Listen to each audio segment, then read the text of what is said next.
Avec notre invité ce soir, nous allons évoquer la République démocratique du Congo, les élections présidentielles qui approchent. Le camp Kabila prend la défense de son champion. Les partisans du président Joseph Kabila ont affirmé mardi leur attachement au respect de la Constitution face aux opposants de plus en plus nombreux qui mettent en garde le président contre un troisième mandat interdit par cette même Constitution de la République démocratique du Congo. Dans une déclaration lue devant la presse, le porte-parole de la majorité présidentielle, André Alain Atundu, a d'abord appelé les membres de sa famille politique à se tenir prêts à accompagner le président Kabila dans cette phase déterminante de son combat politique pour la démocratie dans notre pays. Alors, pour en parler, nous recevons Ruben Monama Bossunju. Bonsoir. Bonsoir Samuel. Vous êtes le président du Haut Conseil des Congolais de l'étranger, section Togo. Oui. Avec vous, on va donc évoquer ce sujet-là. D'abord, de loin, comment vous observez la situation dans votre pays d'origine, la RDC? Oui, merci beaucoup pour l'invitation. Je pense que la situation dans notre pays, de loin, ça ne passe pas inaperçu.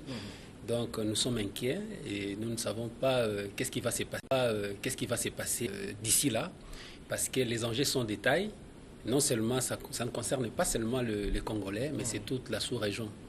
Donc une fois qu'il y a les chaos en RDC, avec nos 9 voisins, ça peut déjà créer une déstabilisation impossible. Donc c'est la raison pour laquelle nous sommes là et nous croisons les doigts pour que les choses se passent très bien au niveau des politiques, parce que ce sont eux qui jouent le jeu. Nous voulons que les élections se passent d'une manière transparente et que ça soit crédible et que nous puissions aussi penser à autre chose. Alors, vous avez évoqué les élections, c'est programmé pour le 23 décembre, mais vous savez, le sujet qui divise aujourd'hui la classe politique, c'est le sort du président Joseph Kabila, s'il doit ou ne doit pas être candidat. En fait, la Constitution lui interdit. Qu'est-ce que vous pensez de tout cela? Bon, écoutez, d'abord, ce n'est pas seulement le président Kabila, il y a aussi un autre problème des machines à voter. Oui, la machine à voter. Ça aussi, ça crée déjà des problèmes. Aujourd'hui, c'est vraiment très difficile de se prononcer même sur notre Constitution. Moi, aujourd'hui, je me dis toujours que la Constitution, aujourd'hui, est devenue polysémique. Chacun l'interprète comme il le veut. Vous voyez, chacun l'interprète, fait sa lecture de sa manière pour pouvoir tirer les draps de son côté. Ben, je pense que le problème du président Kabila, avec tout ce qui se passe, tout ce que je demanderais... il faut qu'il y ait au moins un dépassement. Un dépassement des deux côtés pour l'intérêt suprême de la nation. Parce que aujourd'hui, nous ne savons pas, par rapport à la Constitution, qui a raison ou qui a tort. Parce qu'une fois que je présente tel article, le camp opposé va aussi présenter un autre article. Et donc, ça crée tellement de problèmes. Je pense que c'est un dépassement et ça serait très bien. Et moi, personnellement, je me dis notre Constitution ne vaut plus la peine. Et moi, je vois plutôt qu'il faut aller à une transition où il faut même réécrire la Constitution de la RDC. Parce qu'il y a des points qui sont muets. Il y a des points qui ouvrent la brèche à toute tentative de fraude ou d'interprétation quelconque. Donc il faut vraiment qu'on arrive à écrire une autre constitution qui pourra permettre aux Congolais de vivre dans la paix et dans la tranquillité. Mais est-ce que cela peut se faire sous Joseph Kabila? En tout cas, c'est le peuple qui doit décider. C'est le peuple qui doit décider. Est-ce que c'est sous Kabila ou c'est sans Kabila? Ça, c'est au peuple de pouvoir décider. Parce qu'aujourd'hui, il faut savoir que Kabila ne dira pas voilà, moi je veux partir, et puis bon, les opposants ne diront pas aussi voilà, Kabila doit rester. Donc c'est vraiment un problème. Alors ceux qui demandent à Joseph Kabila de clarifier ses intentions, s'il veut ou pas se représenter à un troisième mandat, vous pensez qu'il doit le faire? Bon, moi je pense que les politiques doivent revoir un peu leur position. Ils doivent voir leur position parce qu'aujourd'hui demander à Kabila de clarifier sa position. S'ils sont sûrs de la Constitution, s'ils croient à la Constitution, s'ils savent que la Constitution ne permet pas au président Kabila de briguer un troisième mandat, il faut qu'ils se taisent, il faut qu'ils aillent plutôt à la base mobiliser leur électorat. Parce qu'en politique, tout est permis. Moi, aujourd'hui, je me dis, lorsqu'on demande toujours à Kabila de clarifier sa position, mais d'un côté, ça peut être une stratégie. Il doit se taire. Parce que son silence déstabilise les camps opposés. Ouais. Au lieu d'aller sur le terrain, d'aller mobiliser la base, vous êtes là en train de dire il faut qu'il... Mais il ne parlera pas. Et tous ses opposants ont travaillé avec lui. Ils les connaissent. C'est un monsieur qui ne parle presque pas.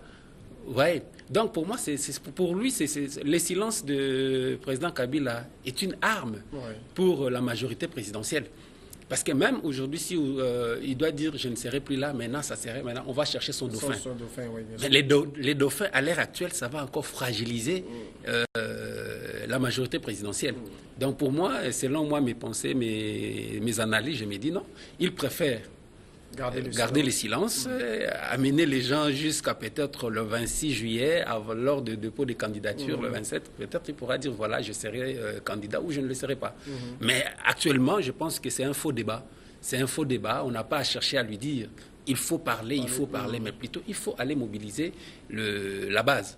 Lorsqu'on chaque formation politique descend pour enraguer la masse, mobiliser la base, je pense que ça serait une très bonne chose. Au lieu de nous distraire, qu'il se prononce ou qu'il ne se prononce pas, je pense qu'il faut qu'on change de stratégie et qu'on puisse avancer. Ça veut dire aujourd'hui que le président Joseph Kabila lui-même est dans une posture purement politique. Il fait des calculs. Il sait que si je ne parle pas, ça avantage mon camp. Si je parle, ça risque de déstabiliser mon camp. Il est dans un calcul politique là. Là, c'est mon point de vue. Ça, c'est mon point de vue. Ça, c'est mon analyse à moi. Donc, par rapport à certaines réalités, et ça peut être une stratégie politique. Ça peut être une stratégie politique mais et c'est efficace. Pour le Congo à l'heure actuelle, même l'Église catholique congolaise lui demande de se prononcer. Oui. Moi, je me dis, j'ai appris en Afrique de l'Ouest, on dit demain ne ment pas. Oui, demain ne ment pas. Vouloir ou pas, il finira par se prononcer. Au lieu de se tirailler, de lui demander de se prononcer, mais on doit s'occuper d'autre chose. Et on attend, lors des dépôts de candidature. Quelque part, il est le garant de la paix, et puis c'est de l'intégrité. Son silence crée un peu de problèmes, son silence peut créer des désordres, ainsi de suite. Mais je demande, moi, si je dois conseiller aux politiques, je pense qu'il faut avoir d'autres stratégies. Il ne parle pas, on n'en parle pas aussi, mais qu'est-ce qu'il faut maintenant ? Qu'est-ce qui urge maintenant pour les partis politiques, pour les formations politiques? C'est de mobiliser leur électorat. C'est de sensibiliser. C'est de descendre pour dire aux gens, voilà, vous allez voter pour nous, il y a telle situation. Mais au lieu d'être là, vous êtes campé pour dire, il doit se prononcer. Mais les gens le savent, ils ne parlent pas. Des fois, il fait 6 mois, 9 mois, ils ne parlent pas. Ouais, on l'entend même pas, il ne parle pas. Alors, je pense qu'il sait ce qu'il fait, parce qu'il y a une réalité. Moi, je me dis aujourd'hui, l'opposition avait beaucoup sous-estimé le président Kabila. L'opposition l'a sous-estimé. L'avait sous-estimé. On dit voilà, il ne pourra rien faire, mais les gens oublient qu'il est bien entouré. Hein, les gens qui ont travaillé avec le président Mobutu sont tous derrière. Ce sont tous derrière Kabila. Et ce sont des grands stratèges. Hein, je connais certains, et certains nous ont formés. Donc ce sont des grands stratèges. Ils peuvent lui dire, écoutez, il faut faire ça, il faut faire ceci, il faut faire cela. Et voilà, au moins, ces silences-là, aujourd'hui, ça dérange le pays, ça dérange l'économie du pays, ça dérange tout le monde au pays.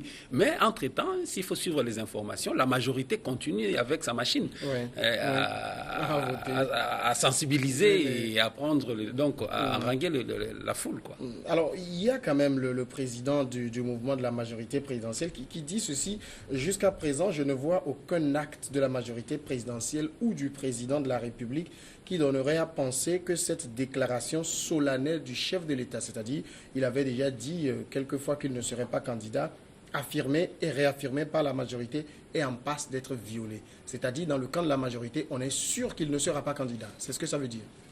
En tout cas, comme je t'ai dit, en RDC maintenant, il faut être beaucoup plus souple pour certaines déclarations. Il y a les non-dits dans les déclarations. Parce que vous allez dire peut-être, voilà, bon, ils ont l'habitude de dire, la majorité présidentielle a l'habitude de dire, non, le président respectera la Constitution. Il va respecter la Constitution. Qu'est-ce que ça veut dire? Cela veut dire, si aujourd'hui, cette Constitution-là est acceptée par tous, il ne va pas se représenter. Mais cette constitution qui est encore remise en cause par Cyrus Mirindi, vous voyez, ça ouvre déjà une autre porte. Justement, voilà, comme Cyrus Mirindi dit que la constitution a été modifiée en 2011 et donc le compteur est à 0. En tout cas, il s'est dit chercheur, juriste, et puis bon, il a fait ses recherches, il a trouvé, il a dit voilà. En 2006, on était parti, c'était les élections à 2 tours. Mais en 2011, c'était seulement un seul tour. Et puis avec d'autres choses qu'il a essayé d'évoquer. Alors, moi, je me suis posé la question lorsqu'il avait dit, mais pourquoi est-ce que les politiques avaient accepté? Pourquoi on n'avait pas respecté la Constitution, dire non, si c'est à un tour, on n'ira pas. Ça doit aller à 2 tours. Vous voyez, des fois, il y a ce qu'on appelle, les politiques, des fois, font certaines erreurs qui les rattrapent après. Aujourd'hui, vous êtes parti et Mirindi ouvre la brèche et il dit non, voilà, donc le compteur est à 0. Donc maintenant, pour Mirindi, il faut encore un dernier mandat. Donc ça ne sera plus le 3e mandat, c'est selon Mirindi, ça sera le 2e et le dernier mandat du président Kabila, parce que le compteur est à 0. Avec donc de 2006 à 2011, ça ne compte plus. Vous voyez. Donc, ils nous disent qu'ils vont respecter la Constitution. Moi, je me dis, attendons lors des dépôts des candidatures, on verra. Est-ce qu'il y aura un dauphin? Ou bien c'est lui-même qui va aller, qui va encore se représenter. Parce qu'aujourd'hui, dire à la majorité, il faut vous taire, il ne faut pas dire que c'est le président, c'est Kabila qui va gagner, c'est lui qui sera les candidats de la majorité. Leur dire de se taire, non, je pense que c'est déplacé. C'est déplacé. Donc, que les gens s'occupent, comme je l'ai dit chaque fois, que les gens s'organisent, qu'on s'organise. Parce que si c'est une arme pour la majorité présidentielle, c'est qu'ils ont atteint leur objectif. Ils ont atteint leur objectif. Alors, pour vous qui êtes Congolais, qui observez naturellement la situation dans votre pays, est-ce que vous pensez qu'il est de l'intérêt du pays aujourd'hui que Joseph Kabila soit à nouveau candidat? Je ne représente pas tout le Congolais. J'ai ma vision. Un avis personnel. Un avis personnel qui ne peut engager que moi. Est-ce que vous pouvez le partager avec nous? C'est lequel, votre avis? Mon avis, je pense qu'il faut une présidence collégiale. C'est-à-dire? C'est-à-dire qu'on trouve dans chaque province qu'il y ait des représentants qui vont aller siéger à la présidence. Donc une représentation, une présidence collégiale comme le système suisse. Ouais. Et là, je pense qu'il y aura pas assez de problèmes. C'est un État fédéral aussi. Mais, la RDC aussi dit fédéral.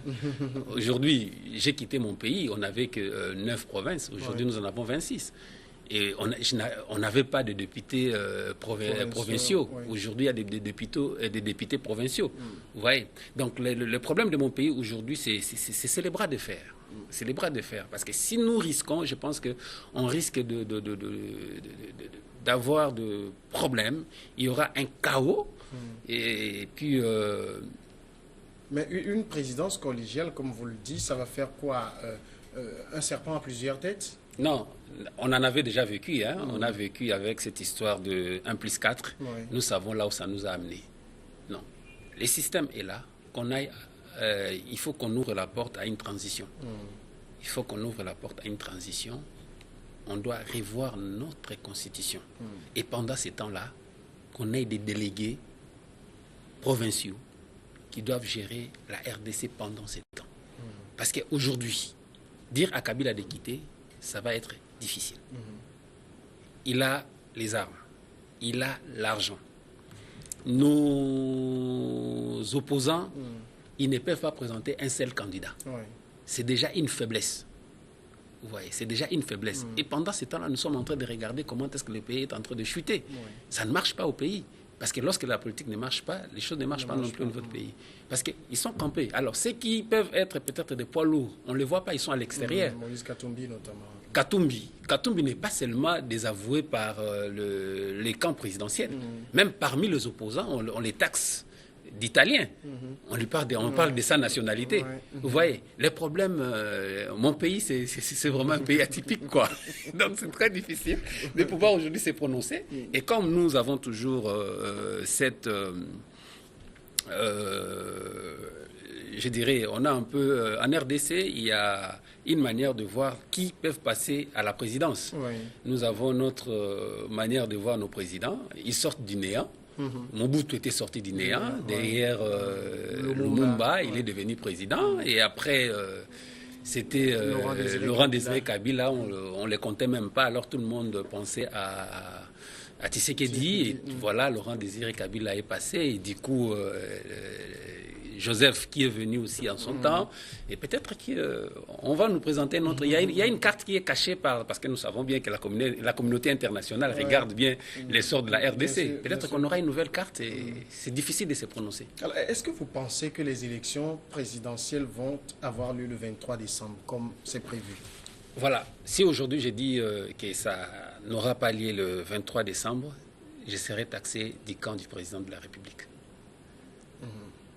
Si je dis ça aura lieu le 23 décembre, là, je vais peut-être... je ne serai pas correct avec moi-même, avec ma conscience. Aujourd'hui, ils ont envoyé une loi au niveau de l'Assemblée pour permettre aux Congolais de l'étranger de pouvoir voter. Oui. Voyons un peu le temps.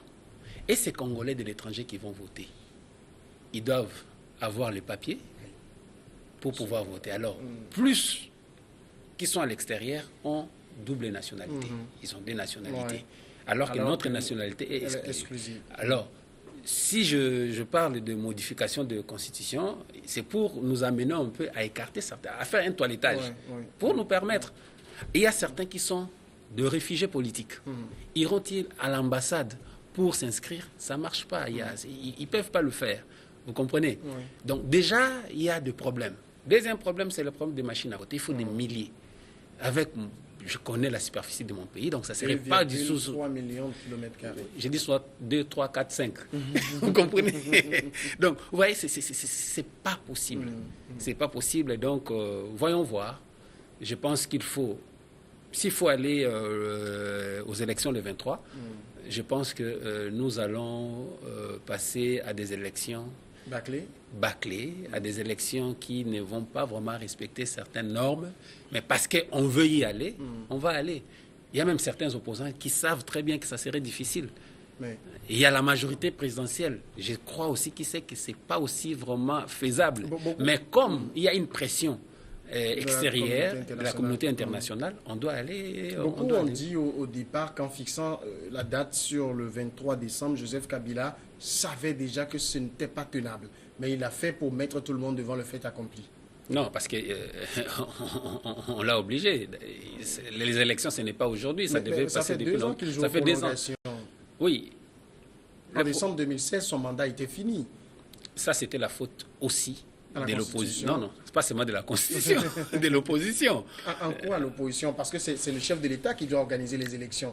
Il est au pouvoir depuis 5 ans, il savait que son mandat prend fin à une date donnée. À quoi a servi les dialogues? Et qu'il devait faire des élections. Pourquoi est-ce que l'opposition ne devait pas laisser qu'on aille aux élections? L'opposition avait demandé qu'il y ait dialogue à l'époque d'Étienne Tshisekedi. Vous voyez, je pense que le dialogue n'a pas permis aux Congolais de vivre les élections selon la Constitution. Vous parlez du dialogue conduit par Edem Kodjo? Non, même avant. La demande était avant qu'Edem Kodjo puisse aller. Et même lorsqu'on disait, voilà, il faut compter les jours, du coup, les camps de l'opposition, El Tshisekedi, a accepté qu'on aille au dialogue. Nous sommes allés au dialogue. Et ce dialogue a donné quoi avec les Cinco. Vous voyez, donc je pense que ça n'a pas vraiment donné. Donc avec la Cinco, ça n'a pas vraiment donné ce que les Congolais espéraient. Et après, il faut maintenant avoir un Premier ministre qui doit sortir de l'opposition. Mais nous avons combien d'oppositions? Alors, qui dirait que c'est ça, c'est cette opposition qui est l'opposition de la RDC? Ouais. Chacun se déclare de l'opposition. Aujourd'hui, je peux créer aussi moi, un groupe. Et j'ai dit, voilà, c'est le groupe de l'opposition. Mais qui va valider que je suis opposant ou pas opposant? Ouais, il suffit que vous le déclariez. Il suffit que je déclare. Là-dessus, on dit que Joseph Kabila a été fin stratège. Il a réussi à fragiliser l'opposition, surtout en allant chercher Bruno Tshibala, qui n'était pas très remarqué dans l'opposition. Ça a du coup divisé tout le monde, finalement. Vous savez, les vrais problèmes de la RDC, c'est les politiques. Les vrais problèmes de la RDC, c'est aussi l'opposition. Parce que ce que nous reprochons à la majorité, c'est ce que nous retrouvons aussi dans l'opposition. Où une personne s'est dit, voilà, c'est lui. Ça doit être lui, pas une autre personne pour donner son point de vue. Dès que tu donnes un autre point de vue, directement, on te taxe de la majorité. On dit, voilà, non, tu es un infiltré. Et c'est ça aussi, ça ne marche pas. Je pense qu'on est tous libres. Si aujourd'hui, Tshibala s'est retrouvé à la primature, on se posera la question pourquoi est-ce que Bruno Tshibala est passé? Est-ce que c'est seulement Kabila qui l'a fait? Je pense que c'est aussi au niveau de l'opposition. Il faut que l'opposition puisse donner l'espoir à tout le monde. Pourquoi ça doit être seulement les opposants connus qui doivent être présidents de la République? Pourquoi ils ne diront pas voilà, on défend, mais on va choisir une autre personne pour se présenter aux élections? Voilà, c'est ça aussi le problème d'Afrique. Donc aujourd'hui, clairement, vous doutez de la tenue des élections? Personnellement, je doute. Je doute très fort. Je crains plutôt au chaos. Alors, vous doutez parce que rien n'est prêt, c'est ça? Vous avez évoqué le cas de la diaspora, mais à l'intérieur du Congo? À l'intérieur, je pense que rien n'est prêt, d'autant plus qu'il y a déjà même le problème des fichiers électoraux qui doit être corrigé. Ça doit être corrigé. Et puis, les gens qui attendent que le président se prononce, et déjà, pour même cette machine à voter, les gens disent déjà c'est machine à tricher. À tricher, bien sûr. Ouais. Alors, notre CENI tient Mordicus à utiliser, tant bien même qu'il y a de groupes de l'opposition qui disent non, il faut arrêter avec cette machine. Notre CENI dit non, ça sera ces machines-là. Alors, iront-ils aux élections avec ces machines, oui ou non? Ça, c'est wait and see. Donc, nous attendons ce que ça va donner. Donc, le 23, en tout cas, je m'inscris en faux. Je m'inscris en faux par rapport aux élections, au 23, non. Et vous pensez que ça ira en 2019? Je pense qu'on aura une autre formule. Il faut vraiment une autre formule. Pendant ce temps, le gagnant, c'est Joseph Kabila. Il continue à la faveur de la Constitution qui dit que tant que le président élu n'est pas connu, mais celui qui est en place, il est en place. Oui, je pense que ce sont des choses à corriger dans la constitution de la RDC, parce que ça favorise. Je ne sais pas, parce que d'abord, c'est une constitution qui a Sand City en Afrique du Sud. Oui. Ils étaient là, voilà, c'était Donc, je pense qu'il y a le pasteur Ngoyi qui parle de la révision de la Constitution. Je pense qu'on doit lui accorder un peu l'attention qu'il faut. Il y a des gens qui veulent Mordicus être président de la République. Les gens qui trouvent qu'attendre, ça ne serait pas possible. Il faut que Kabila puisse dégager. Et de l'autre côté, ils disent non, ils vont respecter la Constitution. Kabila reste jusqu'à ce qu'on aura un nouveau président. Mais on aura ces présidents quand? Alors, je pense qu'on est en train de nous amener jusqu'à ce que tout le monde soit devant l'évidence pour comprendre qu'en tout cas, ce n'est pas possible, ça ne va pas se faire. Mais déjà, il y a la France qui a fait une déclaration. Il y a la France aujourd'hui qui a parlé avec le président de l'Angola, qui est le président de la SADC, pour voir comment les élections peuvent se tenir le 23. C'est très bien. C'est très bien. Mais est-ce qu'ils sont en train de voir la réalité sur le terrain? C'est bien de faire des déclarations de l'extérieur. Alors, peut-être qu'ils vont nous amener comment ils ont fait partir Mobutu. C'est de la même manière qu'ils veulent faire partir Kabila. Voyons voir ce que ça va donner. Aujourd'hui, vous craignez pour votre pays que ça puisse encore basculer? En tout cas, il y a de fortes chances que ça puisse basculer. Parce que lorsque l'opposition dit Kabila n'attend que par les bruits des canons, et aujourd'hui, la RDC est en train de renforcer la coopération militaire avec la Russie. Et directement, il y a ce qu'on appelle la géostratégie. Et voyons un peu, parce qu'auparavant, c'était les blocs Est et les blocs Ouest. Et maintenant, il y a plutôt des pionniers. Il y a des pionniers. Si aujourd'hui, nous allons vers la Russie, nous voyons ce qui se passe avec la Syrie. Parce que la Chine et la Russie disent non, et les choses traînent. Et si la Syrie et la Chine protègent Kabila, la France et les camps de droite disent Kabila doit partir, voyons voir ce qui va se passer. Alors que déjà, dans le pays, il y a plusieurs poches de tension. Ces poches ont toujours existé. On nous dit qu'il n'y a pas de poche de détention, ça a toujours existé. Et c'est ça aussi qui fragilise encore le processus électoral. Qui ira voter? Parce que tantôt vous attendez à l'Est, il y a tel problème, il y a telle rébellion, il y a l'insécurité généralisée et générale. Moi, je me dis toujours que nous devons dire stop, choisissons les délégués qui vont avoir une présidence collégiale, de telle sorte que nous allions vers une nouvelle constitution qui pourra permettre à ce que la RDC puisse s'élever. Parce que nous sommes à genoux. Avec tout ce que nous avons comme richesse, nous ne pouvons pas vivre ce que nous sommes en train de vivre. Vous voyez, notre armée devait être la première armée en Afrique. Notre monnaie devait être la plus forte en Afrique. Donc, on a tout. On a tout ce qu'il faut. Mais nous sommes le plus pauvres.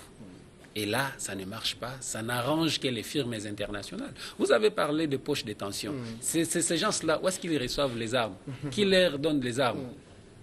Je préférerais encore rester dans un petit pays d'Afrique de l'Ouest tranquillement que voir ce qui se passe dans mon pays. Alors, dernière question, pendant que tout cela se joue, il y a aussi un autre problème, c'est l'opposant historique Etienne Tshisekedi, dont la dépouille est toujours à Bruxelles et qui n'arrive décidément pas à revenir chez lui. Bon, moi je me dis, nous sommes africains, on doit respecter les morts. Oui. On doit respecter les morts. S'il faut politiser la dépouille mortelle, ça devient très compliqué. Ouais. Il y a eu des arrangements, selon ce que nous apprenons, entre la famille d'Etienne Tshisekedi et le gouvernement. Les corps devaient revenir. On nous donne des dates, on nous donne des dates, on nous donne des dates.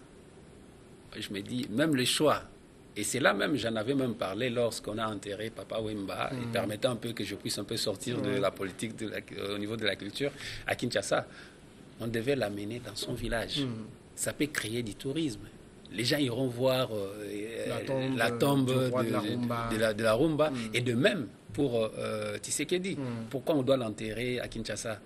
Et en Afrique de l'Ouest, nous voyons les gens ne sont pas enterrés au niveau de la capitale. Les gens aiment aller dans leur village. Mais pourquoi est-ce que nous ne pouvons pas adopter ces systèmes-là? Si un jour le corps de Mobutu venait, pourquoi laisser ça à Kinshasa? Le corps de Kabila, pourquoi ça fait quoi à Kinshasa? Il faut qu'on ramène chacun dans son village. Et comme ça permettra aussi à ce que les gens fassent au moins de voyage pour aller visiter la tombe. Et puis ça donne un peu de la valeur ajoutée dans nos villages. En tout cas, vivement que le Congo sorte de ces situations. Ruben Monama Bosendjou, président du Haut Conseil des Congolais de l'étranger, section Togo. Merci d'être passé dans cette émission. Samuel, merci. C'est moi de vous dire merci. Accrochez-vous à votre paix, ça serait une très bonne chose pour le Togo. En tout cas, nous chérissons vraiment la paix au Togo. Allez, on marque la pause et puis après on retrouve les invités pour Regard Croisé.